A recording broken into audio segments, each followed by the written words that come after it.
Risk analysis in capital budgeting, third lecture. अब देखो, last lecture के अंदर में हमने क्या किया था कि ये क्वेश्चन दिया था जिसके अंदर में हमने सेंसिटिविटी एनालिसिस में देखा था कि कितना चेंज हुआ तो एनपीवी जीरो तक के आ सकता। फिर एक छोटा सा क्वेश्चन हमने लिया था होमवर्क के लिए, red is considering project in the following cash flows, cost of plant 10,000, savings 12, recurring cost 4, saving 14, recurring cost 5। The cost of capital is 9%. Measure the sensitivity of the project to changes in the level of plant value, running cost and saving cost such that the NPV becomes 0. The PV factor is 9% or as under. तो मैंने आपको बोला था कि करते समय इस तरीके से करो आंसर्स कि अपने को इजी जावे, यानी ईयर 1, ईयर 2 और बाद में 0। ईयर 1 और 2 नहीं, पहले अपन ने बोला था कि सेविंग्स को एक साथ में लो, 1 और 2। कितनी सेविंग्स है? 12,000 और 14,000। डिस्काउंटिंग फैक्टर 917 और 0.842। फिर लो रनिंग कॉस्ट भी अपने को लेना पड़ेगा 1 और 2 ईयर की। कितनी है? 4,000 और 5,000। डिस्काउंटेड वैल्यू ऑफ सेविंग्स नहीं sir, cumulative discounted values of savings, cumulative discounted value of cost. ऐसी दोनों फिगर्स मिल जाएंगी मेरे पास में, रेडीमेड है। 12,000 इंटू 0.917, 11,004 रुपये। ये 14,000 मल्टीप्लाइड बाय 0.842, 11,788। दोनों की टोटल कर दिया मैंने तो ये आ गया 11,788 प्लस 11,004 इज इक्वल टू 22,792। फिर 4,000 का काम किया मैंने, 4,000 मल्टीप्लाइड बाय 0.917 तो ये इज इक्वल टू आ गया 3668। फिर मल्टीप्लाइड बाय 0.842 किया, वो आ गया 4210। दोनों की टोटल कर लिया, ये आ गई मेरी 4210 प्लस 3668 इज इक्वल टू 7878। फिर मेरा एनपीवी आ गया, एनपीवी नहीं, ये दोनों गए सेविंग्स और रनिंग कॉस्ट। फिर प्रेजेंट वैल्यू आ गई, प्रेजेंट वैल्यू ऑफ इनफ्लोज या discounted cash flow of inflows. तो इसको बोला ए, इसको बोला बी, और ए माइनस बी कर दिया minus, is equal to 14,914 less project cost. Project cost कितनी थी? 10,000। तो मेरा एनपीवी आ गया 4914 पॉजिटिव। अब मेरे को देखना है कि कौन कितना सेंसिटिव है कि एनपीवी 0 आ जावे। एक sensitivity with respect to project cost, so as to NPV be 0. Acceptable decrease in project cost is equal to 4914 divided by, अब अपने को एनपीवी को 0 करना है, divided by original cost multiplied by 100 is equal to 49.14%। फिर अपने को निकालना है sensitivity with respect to running cost. अब रनिंग कॉस्ट कितने परसेंटेज से बढ़ी तो चलता? Acceptable percentage increase in variable cost या running cost is equal to 4914 divided by cumulative values of discounted running cost. तो वो कितनी है? 7878। My God, 4914 divided by 7878 is equal to 62.37%। और तीसरा with respect to savings, acceptable decrease in, एक minute, यहां पे इंक्रीज इन प्रोजेक्ट कॉस्ट बनाता रे बेटा, इंक्रीज इन प्रोजेक्ट कॉस्ट, क्योंकि प्रोजेक्ट कॉस्ट बढ़ी तो बुरा होता ना, कितना बढ़ी तो भी हमको टेंशन नहीं है सर। 49% अगर प्रोजेक्ट कॉस्ट बढ़ भी गई तो भी एनपीवी 0 नहीं होता, इतने रिलैक्स है।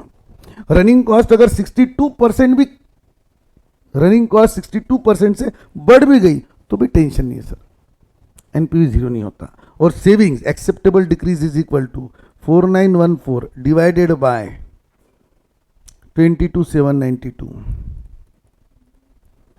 4914 divided by 22,792 is equal to 21.56%. Sir it is highly sensitive to sales. अगर सेल्स अगर 21.56% से सर बहक गया तो वांदे होने के चांसेस है. सेविंग इज वेरीड बाय, यहाँ पे 49142634 व्हाट इज देयर इन, नहीं ये 10% का इफेक्ट है. अपना आंसर ये यहाँ पे 21.56, 62.38, 49.14. ये हो गया sensitivity with respect to zero. क्या पूछा था क्वेश्चन में? Such that NPV becomes zero. और हमने शुरुआत में कैसे देखा था एनपीवी का हिसाब सेंसिटिविटी का, कि अगर जो वेरिएबल फैक्टर है उसमें किसी में 10% से फर्क पड़ गया, यानी आइदर ये 10% से सेविंग्स कम हो गई, या फिर रनिंग कॉस्ट 10% से बढ़ गई, या फिर प्रोजेक्ट कॉस्ट 10% से बढ़ी, तो क्या होगा? सपोज अपनी सेविंग्स 10% से बढ़ी, इंक्रीज इन सेविंग्स बाय 10%. दूसरा नहीं, decrease in savings, increase in running cost by 10% और increase in project cost by 10%. ये भी मेरे को निकालते आता क्या? वाह वाह, ये अपना बेसिक तरीका था. इसके अंदर में मैं क्या कर रहा, अब ये दोनों को 10-10% से कम करूं, ये तो मल्टीप्लिकेशन है. ये जो आंसर है वो 10-10% से कम हो जाएगा, उससे जो सीधा सीधा इसको ही कम कर देता. 22,792, अरे यार 22,792 माइनस 10% इज इक्वल टू 20,513. फिर उसके बाद में ये तो 7,878 है, फर्क कौन पड़ा है इसमें? ये तो 7,878 है, ये माइनस कर दो तो मेरा आता present value minus 7,878 is equal to 12,635. उसमें से 10,000 माइनस करो तो 2,635. तो डिक्रीज इन एनपीवी कितना हो गया? डिक्रीज इन एनपीवी, एनपीवी में डिक्रीज कितना हुआ? ये हुआ 4,914 minus 2,635 is equal to 4,914 minus 2,635 is equal to decrease in NPV is equal to 2,279. Therefore percentage decrease कितना हुआ? परसेंट 2,279 लिखना था मेरे को. तो परसेंटेज डिक्रीज कितना हुआ था? जो 4,914 का एनपीवी था वो 2,279 से कम हो गया. यानी कितना परसेंट कम हुआ? माय गॉड, जैसे ओएलएफएल में निकालते थे अपन, 2,279 divided by 4,914 multiplied by 100 divided by 4,914 is equal to 46.37%. यानी 10% सेल्स कम होने से मेरा एनपीवी 46% से कम हो गया. कितने से सेल्स कम किया था मैंने? सेल्स कम किया था 10% से, तो मेरे एनपीवी पे कितना फर्क पड़ा? 46.37% से. सेल्स सेविंग्स एक ही बात हो गई. रनिंग कॉस्ट मैंने 10% से बढ़ाया, तो ये क्या है? ये 22,792 का 22,792 है. सिर्फ रनिंग कॉस्ट अगर बढ़ गई तो ये इंडिविजुअली रनिंग कॉस्ट बढ़ गई तो ऑटोमेटिकली डिस्काउंटेड कॉस्ट भी 10% से बढ़ जाएंगी. तो 7,878 प्लस 10%, तो ये हो जाएंगी 8,666. सर ये पूछा नहीं था नहीं इन्होंने? नहीं, ये नहीं पूछा था कि 10% का एडवर्स इफेक्ट क्या होता है, ये पूछे हुआ नहीं था. फिर सर आपने क्यों किया? मेरे को यही प्रॉब्लम है, दोनों भी इंपैक्ट बताने थे आपको कि सेंसिटिविटी में दो तरीके रहते हैं. एक कि कितना सेंसिटिव है कि एनपीवी जीरो हो जाता. कोई सर 26% चेंज हो गया तो एनपीवी जीरो होता, और वही रनिंग कॉस्ट में 62% फर्क पड़ गया तो भी रनिंग कॉस्ट जीरो नहीं होता. तो अपन देख रहे थे sales is more sensitive because sales में अगर 26% फर्क पड़ा तो जीरो हो जाएगा, और यहां पर 10% सेल में फर्क पड़ा तो एनपीवी पे कितना फर्क पड़ रहा? 46%. एनीवेज, रनिंग कॉस्ट में अगर 10% बढ़ गया तो मेरा एनपीवी कितना हो जाएगा? माइनस 22,792 जो भी है 14,126 माइनस 10,000 तो 4,126. पहले 4,914 था, अब 4,126 हो गया. 4,914 माइनस 4,126 कितने का फर्क पड़ा? 788 का फर्क पड़ा. 10% रनिंग कॉस्ट इंक्रीज होने से मेरे एनपीवी पे सिर्फ 788 का फर्क पड़ा. Divided by 4914 original NPV, revised NPV में कितना कम हुआ, divided by 4914 is equal to 16.35% only. 10% running cost बढ़ गई तो मेरा एनपीवी 16.35% से कम हो गया। और वही प्रोजेक्ट कॉस्ट का क्या इंपैक्ट गिरेगा, ये 22,792 का यहाँ पे क्या बदला था, ये रनिंग कॉस्ट में, अब क्या बदलना है, 22,792 वैसे ही, 7,878 वैसा ही, तो ये आ जाएगा 14,914 और यहाँ पे 10% क्या बढ़ाया अपन, 11,000 कर दिए प्रोजेक्ट कॉस्ट को। इस बार प्रोजेक्ट कॉस्ट चेंज किया तो व्हाट इज द एनपीवी 3914, कितने से फर्क पड़ा, 1,000 से। 1,000 divided by 4914, 1,000 divided by 4914 is equal to 20.35%। 10% से प्रोजेक्ट कॉस्ट बढ़ने से एनपीवी 20.35% से कम हो गया। ये था अपना इम्पैक्ट देखने की बात। सबसे ज़्यादा काय पे इम्पैक्ट गिर रहा, सेल्स पे। सेल्स के 10% सेल्स और सेविंग्स 10% कम होने से मेरा एनपीवी सीधा 46% है। Who is highly sensitive, sales. ये एक तरीका है और ये एक तरीका है एनपीवी को जीरो करने का। दो तरीके के क्वेश्चन आते, हो गया सेंसिटिविटी खत्म। यानी जिसने तीसरा लेक्चर नहीं भी देखा होगा और डायरेक्ट फोर्थ लेक्चर में आ रहा तो उसको एनपीवी सेंसिटिविटी एनालिसिस पूरा मिल जा रहा। यानी आप बोल सकते हैं कि fourth lecture is inclusive of sensitivity plus scenario analysis, that will be better for you. Now next is scenario analysis. क्या बोलता है scenario analysis? Although sensitivity analysis is probably the most widely used risk analysis technique, sensitivity widely used होता है, it does have limitations. Therefore, we need to extend sensitivity analysis to deal with the probability distribution of the input. अपन ने sensitivity के अंदर में 10% increase decrease तो देख लिया, लेकिन प्रोबेबिलिटी को इन्वॉल्व नहीं किया, तो एक सिनेरियो एनालिसिस करके नया कंसेप्ट निकाला जिसमें लिया। This analysis brings in the probabilities of changes in key variables and also allows to change more than one variable at a time. Upon sensitivity में वन वेरिएबल चेंज करते, scenario में eight ए time 2-4 variable आप change कर सकते। देखते कोई खास बात नहीं है, अपने को चेंज नहीं करना पड़ता, वही दे देते। This analysis begins with base case, जो अपने को दिया वो base case original, most likely set of values for the input variable. फिर बहुत अच्छा हुआ तो सेल कितना रहेगा, कॉस्ट कितनी रहेंगी, प्रॉफिट कितना रहेगा, अच्छा सब चला तो इसको बोलते हैं बेस्ट सिनेरियो। फिर वर्स्ट सिनेरियो और एक normal scenario. Then go for worst case scenario, low unit sale, low sale price, सब बुरा हुआ तो कितना बुरा होगा, सब अच्छा हुआ तो कितना अच्छा होगा। ऐसे 3 सिनेरियो में अपन अलग अलग एनपीवी निकालते हैं। And the best case scenario, high unit sales, high sale price, low variable cost etcetera. यानी पहले वाला कौन सा था, मोस्ट लाइकली यानी जनरल। देन वर्स्ट यानी बुरे से बुरा और अच्छे से अच्छा। Alternatively, scenario analysis is the possible where some factors are changed positively and some factors are changed negatively. ऐसे केस में हम निकालते हैं इसको। So in nutshell, scenario analysis examine the risk of investment to analyze the impact of alternative combination of variables. गलती से theory पूछ लिया।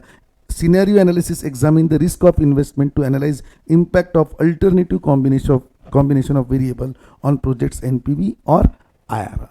वापस IRR आई गया यहाँ पे। Anyways, फिर इसमें नेक्स्ट क्वेश्चन कौन सा है, देखो अपने कितने क्वेश्चन हो गए थे पहले, अपने पहले क्वेश्चन कर लिए थे 16 एनक्यू फर्स्ट, अब 17वां क्वेश्चन रिस्क एनालिसिस का। नहीं करते करते अपने रिस्क एनालिसिस में भी 20 क्वेश्चन कर ही डाले। बोलने के लिए छोटा सा टॉपिक है लेकिन प्रैक्टिस तो ही जाती। SG is considering a project Z, क्या करना है, अलग अलग सिनेरियो में एनपीवी क्या आएगा। एक project Z with an initial outlay of 7.5 lakh of life of 5 year, 5 साल चलेगा, शुरुआत में 7.5 लाख रुपए डालो। The estimate of projects are as follows. बुरे से बुरा हुआ तो 4,500 यूनिट बेचेंगे, सेलिंग प्राइस 175 रहेंगी, वेरिएबल कॉस्ट 100 रहेंगी और फिक्स कॉस्ट 50,000 रहेंगी। ये बुरे से बुरा। इसमें अच्छे से अच्छा ऐसा हो सकता है या इससे बेटर थोड़ा सा ऐसा हो सकता है कि जहां पे 4,500 यूनिट है वहां पे 5,000 भी बेच सकते, सब नॉर्मल चला तो। बुरा चला तो 4,500, ठीक ठाक चला तो 5,000, सेलिंग प्राइस जो 175 है वो 200 आ जाएंगी, वेरिएबल कॉस्ट भी बढ़ेंगी और फिक्स कॉस्ट भी बढ़ेंगी। ये हो गया नॉर्मल। और अच्छे से अच्छे में क्या हो सकता है, हम बेच देंगे 500 यूनिट, सेलिंग प्राइस ताकत से आ जाएंगी 225, वेरिएबल कॉस्ट 150 और फिक्स कॉस्ट 1 लाख। अब ये 3 सीन है। फिर depreciation included in fix cost is 35,000, and corporate tax is 25%। तो अपने को फिक्स कॉस्ट में का डिप्रिसिएशन पहले माइनस करेंगे। क्यों माइनस करेंगे? यानी पहले फिक्स कॉस्ट में डिप्रिसिएशन पकड़ेंगे ताकि अपन प्रॉफिट निकालते समय डिप्रिसिएशन माइनस हो जाए। यानी फिक्स कॉस्ट में से पहले डिप्रिसिएशन माइनस नहीं करेंगे, पड़ा रहने देंगे ताकि प्रॉफिट मालूम पड़े, और उसके बाद में फिर टैक्स माइनस करेंगे और डिप्रिसिएशन ऐड कर देंगे। करना क्या है sir? Assuming the cost of capital 15%, determine NPV in 3 scenario, that is worst, base and best case scenario. PV factor for 5 years at 15% as follows. सब में लाइफ 5-5 साल ही है। ये तो वो दे सकते थे कि वर्स्ट में 4 साल, बेस्ट में 6 साल, बेस्ट में 5 साल, बट एनीवेज, और ये 5 साल के अपने को ये भी दे दिया।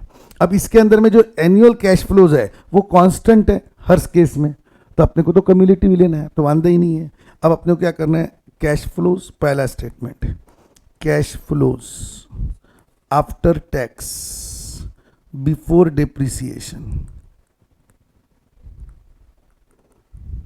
अपन सब सिनेरियो को एक साथ में ले लेंगे, worst case scenario, base case scenario और बेस्ट केस सिनेरियो। ठीक है, अब यहां ले लिए number of units. Number of unit कितना? 4-500। जान पे तो सबकी आता बेटा करना। अपने को पूरा प्रॉब्लम नहीं, अपने को पूरी स्टेप में से 90% स्टेप आती है अपने को। वो जो 10% में अपन गलती करने वाले हैं उसके लिए अपन सॉल्व करके देख रहे हैं। सर मेरे को नॉर्मली सभी आता, नॉर्मली के लिए सॉल्व ही नहीं कर रहे अपन, जो एक आधी गलती से गलती होंगी वो देख रहे हैं अपन। Selling price per unit, worst case में 175, 200 और 225। इसके अंदर में वेरिएबल कॉस्ट पर यूनिट, ये सब गिवन डेटा है, समझ लो। 100, 125, 150। अब चालू हो गया अपना कैलकुलेशन। क्या?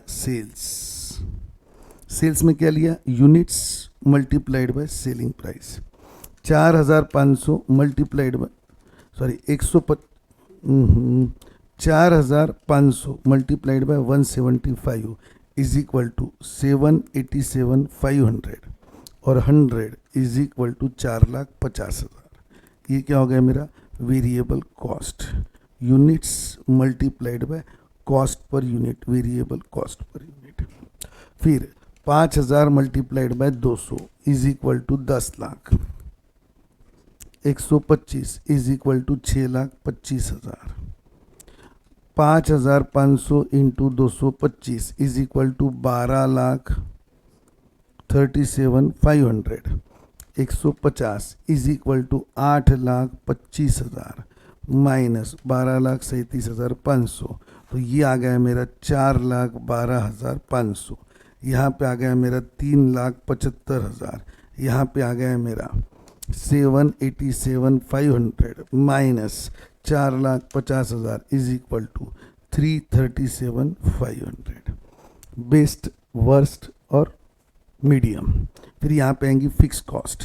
अब मैं फिक्स कॉस्ट में 2 हिसाब से डिवाइड कर दूंगा fix cost, cash cost and depreciation. दोनों भी मैं जानबूझ के लिख रहा है ऐसा। 50,000 के अंदर में लिखूंगा 15,000, ये भी माइनस, और 35,000 माइनस। अभी तत्पूर्ता माइनस करा डिप्रिसिएशन को, so as to know the tax. ठीक है, 15,000 की ये कॉस्ट, इसके अंदर में कितनी दिए? 75 में से 35 ये, तो 40 ये, और तीसरे इसमें कितनी? 1 लाख। 1 लाख में से 35 ये, तो 65,000 ये। यही पे डिप्रिसिएशन अलग कर दिया, तो बाद में देखो पहले माइनस करे हुआ है, इसलिए बाद में ऐड बैक करूंगा। नहीं तो अगर डायरेक्ट फिक्स कॉस्ट लिखते देखा तो लगता है यार डिप्रिसिएशन माइनस नहीं किया, ऐड क्यों किया? ये फिक्स कॉस्ट में इंक्लूडेड था। देयरफॉर प्रॉफिट बिफोर टैक्स, यहाँ पे आ जाएगा 40 माइनस, तो 297,500। यहाँ पे 75 माइनस, तो 3 लाख, और यहाँ पे 4/12 में से 1 लाख गए, तो 3/12,500। फिर आएगा मेरा tax at the rate of 25%। Thereafter आ जाएगा प्रॉफिट आफ्टर टैक्स 75%। मैं डायरेक्ट भी ले सकता इसके अंदर में, ये 50,000 है तो ये 287,500 बोलना चाहिए था मैंने, 287,500। ये देखो आया होगा कहीं तो भी प्रॉफिट अपना। Calculation of different NPVs in different scenario. ठीक है, चलो मैं देख लेता हूँ एक बार। ठीक है, अब टैक्स माइनस करके आ जाएगा। सर इसमें नहीं क्या सर, आपके वर्स्ट केस के अंदर में और बेस्ट केस में ज़्यादा फर्क नहीं दिख रहा ना। वर्स्ट में भी 287 है, ये भी 3 बार बेटा प्रॉब्लम दिया वैसा दिया। अब इन्होंने क्या किया था कि वर्स्ट केस के अंदर में सेलिंग प्राइस कम थी तो वेरिएबल कॉस्ट भी कम थी, और बेस्ट केस के अंदर में अगर सेलिंग प्राइस ज़्यादा है तो वेरिएबल कॉस्ट भी बढ़ा दिया। एक मिनट यार रुको, प्रॉब्लम देखो तो पहले मेरे को। इन्होंने वर्स्ट केस और बेस्ट केस ऐसा कुछ बोला ही नहीं था, ये अपन ने बना लिया इसको। एक्चुअली ये हो गया, ये वर्स्ट केस की सेलिंग प्राइस, ये बेस्ट केस की सेलिंग प्राइस, और ये वाली जो थी ये वर्स्ट केस की वेरिएबल कॉस्ट है और ये बेस्ट केस की, यानी अपन ने गलत पकड़ा। यहाँ पे अपन ने क्या पकड़ना चाहिए था, ये देखो, ये 100 के जगह पे अपन ने लेना चाहिए था 150 यहाँ पर, और यहाँ लेना चाहिए था 100, बेस का बेस ही रखना चाहिए था। यानी अपन ने जब ये गलत हो गया अपना। अपन ने क्या किया यहाँ पे, लो ये अपर एस्टीमेट है तो 150 ये बुरे से बुरी पोजीशन होगी, क्या कि वेरिएबल कॉस्ट की। वर्स्ट केस में हम क्या सोचते हैं कि सेलिंग प्राइस सबसे कम रहेगा और वेरिएबल कॉस्ट सबसे ज़्यादा रहेंगी। इस तरीके से अपन ने सॉल्व करना चाहिए था इसको, फिर अपना कैलकुलेशन आता था बराबर तरीके से। थोड़ी गड़बड़ हो गई अपनी। फिर अपन ने लेना चाहिए था 104,500 multiplied by 150 is equal to, ये आता था 6,75,000, तो ये आता था 1,12,500। यहाँ पे आता था, यहाँ पे क्यों मिटाया मैंने यार, ये आता था 6,25,000, वैसे ही तो 375, और यहाँ पे आता था 100 रुपये, तो ये आता था सिर्फ 5,50,000।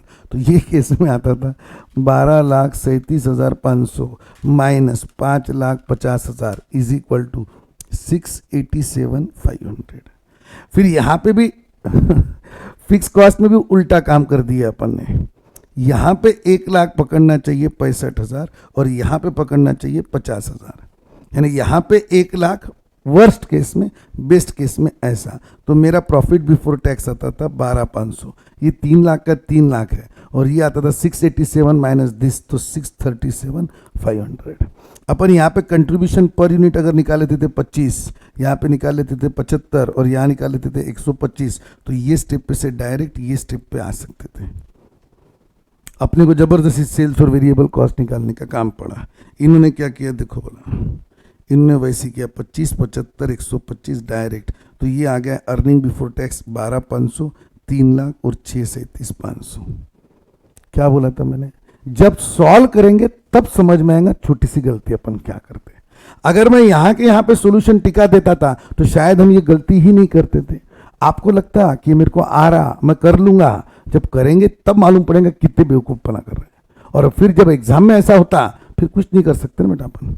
माइनस 50,000 कितना, 637,500 इंटू 25% इज इक्वल टू 159,375 का टैक्स माइनस करो, तो ये आ गया 478,125। 3 लाख में 25% कितना होता, 75, तो नीचे में कितना आएगा 225, 12,500 का 25%, ये आता कुछ भी 3,125, ये माइनस इज इक्वल टू किया तो 9,375, ऐड क्या, ऐड डिप्रिसिएशन 35,000, 35,000, 35,000, ये तीनों में ऐड किया प्लस 35,000, थोड़ा सा फास्ट लो, 44,375, यहाँ पे 35 ऐड किया तो ये हो गया 2,60,000, और यहाँ पे 35 ऐड किया तो 478,125 प्लस 35,000, तो ये हो गया 5,13,125।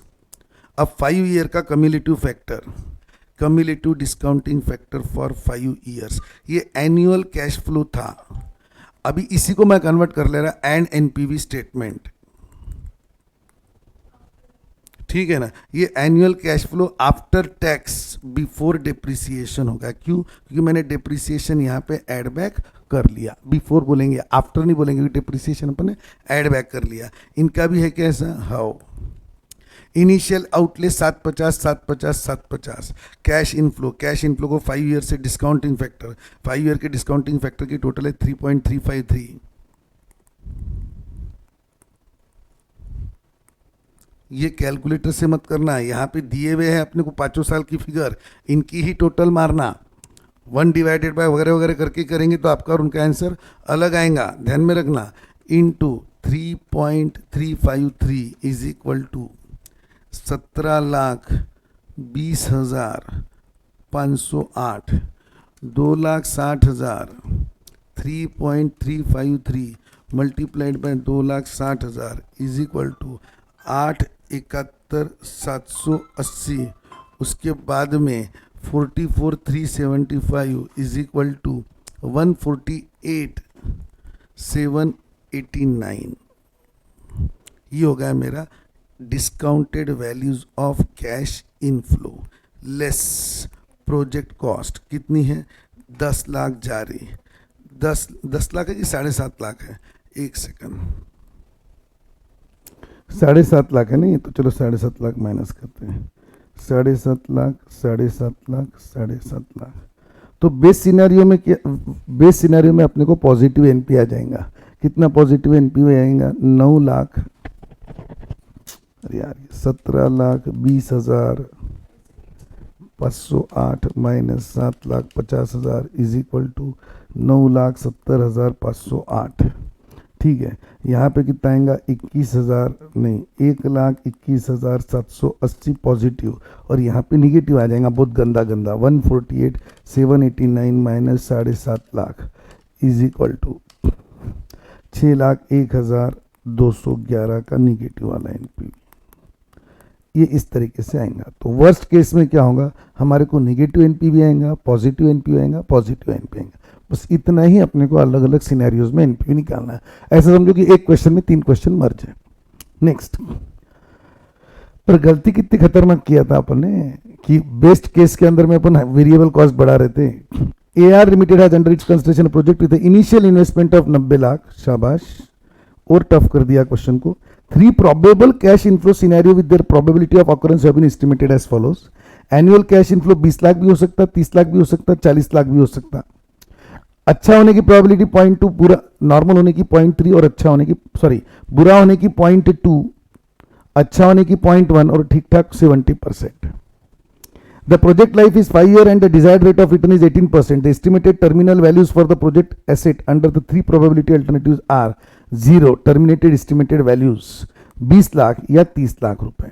अच्छे से अच्छा है ना, जब बेचेंगे तो 90 लाख का एसेट 30 लाख में भी जा सकता, या 90 लाख का एसेट 0 में भी जा सकता। ये वर्स्ट केस हो गई।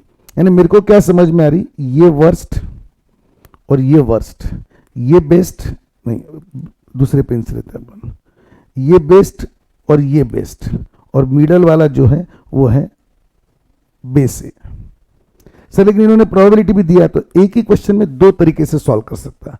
एक निकालेंगे एस्टिमेटेड एनपीवी, यानी कौन सा वाला क्वेश्चन हो गया? फर्स्ट वाला प्रोबेबिलिटी वाला, और एक लास्ट वाला सिनेरियो एनालिसिस। ऐसे 2 पूछोगे। Calculate the probable NPV, calculate worst case NPV and best case NPV, state the probability occurrence of the worst case if the cash flows are perfectly positively correlated over time. अब पहले 2 question तो कर लेते हैं, theory question बाद में देख लेते हैं। कैलकुलेट प्रोबेबल एनपीवी, तो पहले मैं क्या कर रहा, एनुअल कैश इनफ्लोज को ये कर दे रहा 20 लाख इंटू यानी एक्स मल्टीप्लाइड बाय पी, तो 20 lakh into 2 0.20% 4 lakh, 30 lakh into this 0.70% यानी ये हो जाएगा मेरे ख्याल से 21 लाख रुपए, plus 40 lakh into 10% is equal to वापस 4 लाख। 4 और 21 25 और 4 29 लाख रुपीज का इनफ्लो आने के चांस है। 29 लाख की 20, और इनिशियल इन्वेस्टमेंट 90 लाख है, और आ रहे सिर्फ 29 लाख। सर 5 साल है ना, अरे हाउ, तो 1 डिवाइडेड बाय ये annual estimated annual cash inflow है दोस्त, multiplied by 1 divided by 1.18 is equal to 1 2 3 4 5 MR 3.127। बहुत जल्दी हाथ टेक दिए थे अपने। 29 lakh is equal to 9 crore नहीं 90 लाख 68,796 माइनस ये हो गया आपका present value of cash inflows, और 90 लाख क्या है अपने पास में, ये माइनस। रुको सर, अभी और एक चीज बची हुई है, क्या? Salvage value. रुको, अभी ये हो गया आपका 1 to 5 ईयर वाला किस्सा। फिर 5th ईयर में आपको एस्टिमेटेड टर्मिनल वैल्यू निकालना पड़ेगा। हाउ? एस्टिमेटेड टर्मिनल वैल्यू क्या है? 0 into 20% is equal to 0। 20 lakh multiplied by 70%, how कितना होता है? 14 लाख, क्योंकि 20 लाख होने के चांसेस 70% है, एंड 30 लाख रुपए आने के चांसेस कितने हैं 10%, यानी 3 लाख, यानी एस्टिमेटेड सैलवेज वैल्यू कितनी है आपकी 17 लाख रुपए। फिर 17 लाख रुपए यहाँ रखेंगे अपन, 17 lakh multiplied by last year का कितना रहता है discounting factor 1 divided by 1.18 is equal to 1 2 3 4 5.437। समझ में आ रहा क्या बोला 0.43711 multiplied by 17 lakh is equal to ये आया कुछ तो भी 7,43,086। तो दोनों मिला के ये 5th ईयर आ गया, ये 1 to 5 ईयर आ गया, प्लस 90,68,796 इज इक्वल टू 98,11,882 इतने रुपए आ रहे। ये भी आ रहा क्योंकि सैलवेज वैल्यू ये भी आ रहा, और जा रहा कितना शुरुआत में 90 लाख, इसमें कोई प्रोबेबिलिटी नहीं है, फिक्स 90 लाख जाएगा, तो 8,11,882 मेरी प्रोबेबल एनपीवी है। क्या करना है पड़े आपको, एस्टिमेटेड एनुअल कैश फ्लो निकालना है। एस्टिमेटेड कैसे निकालते रहते, ई ऑफ एक्स यानी समेशन ऑफ पी एक्स। क्या मालूम सही है क्या, मेरा 8,05,400 नहीं आ रहा, कहाँ गड़बड़ हुई, यहाँ पे 7,42,900 इन्होंने लिया, देखो 0 20 लाख का 14 लाख, 30 लाख का 3 लाख, 17 लाख मल्टीप्लाइड बाय 0.437 मैंने किया मल्टीप्लाइड बाय 43711, इसके कारण फर्क पड़ गया अपना 6,000 का। 742,900, 743,086, इसमें ज़्यादा फर्क नहीं पड़ा। हर जगह पे जो फर्क पड़ा वो क्या का पड़ा अपना, ये इन्होंने 3 डेसिमल में लिया, मैंने ऑल डेसिमल में लिया, इसलिए फर्क 8,05,400 का और 8,11,000 का आया। That doesn't make the difference, this is more better, because इन्होंने खुद ने वैल्यू दिया नहीं था, तो मैं कम से कम 4 डेसिमल लेने के मूड का रहता। ठीक है, देन नेक्स्ट, अब आगे ये आ गया प्रोबेबल एनपीवी। अब अपने को निकालना है वर्स्ट केस और बेस्ट केस।